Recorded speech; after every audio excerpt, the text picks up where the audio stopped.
It began with attacks and ended with an empire's defeat. In 1775, 13 British colonies along the Atlantic coast rose in open defiance of their king.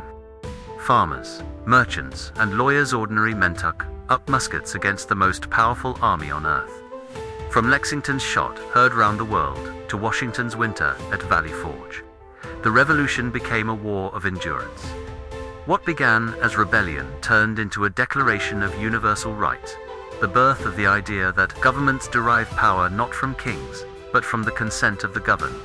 When the smoke cleared at Yorktown, a new nation stood defiant. But across the ocean, in a kingdom simmering with hunger and resentment, a different kind of revolution was waiting, one that would consume its own children. Stay with us. The streets of Paris are about to run red. Paris, 1789. Bread was scarce, the people starved, and the monarchy feasted. The storming of the Bastille became the spark. France erupted in fury. The guillotine rose as the symbol of equality and terror. In the name of liberty, kings fell, nobles fled, and power shifted to the mob. The revolution promised freedom, but delivered chaos, proving that every uprising carries a price. As the heads fell in Paris, the echo reached far across the ocean to the Caribbean, where enslaved men and women listened closely. They too dreamed of freedom, and soon they would seize it with fire and steel.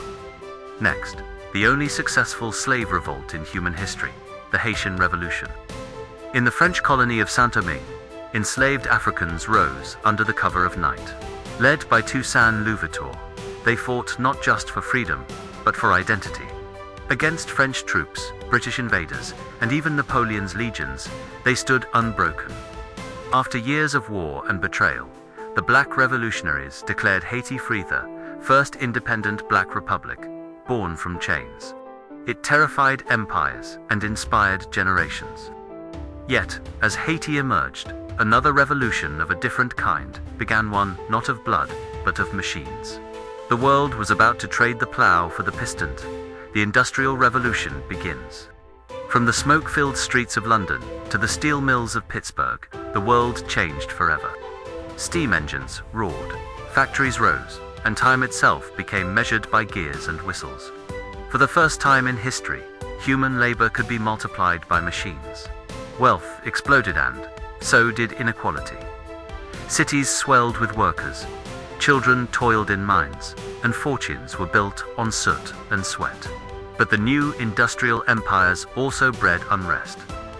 If machines could serve kings and factory owners, could they not also serve the people?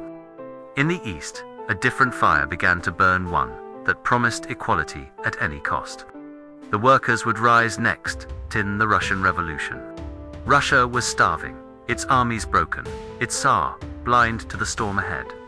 From Petrograd's frozen streets came a movement that would change the 20th century. The Bolsheviks, led by Lenin, seized power in the name of the proletariat. The old world, the empire of Romanovs, priests, and nobles, was swept away in a tide of red. But as the hammer rose and the sickle cut, freedom gave way to fear. The revolution devoured itself once again, proving that power, once seized, is never easily surrendered. And yet, history did not end there. From the ashes of these revolutions would rise another kind, one fought not with guns or guillotines, but with ideas, technology, and the global will to change.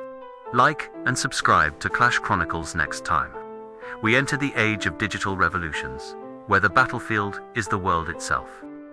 From muskets to machines, from kings to codes, the story of revolution never ends. Which uprising changed history the most? Tell us below, and prepare for the next chapter. Because revolutions are never truly over.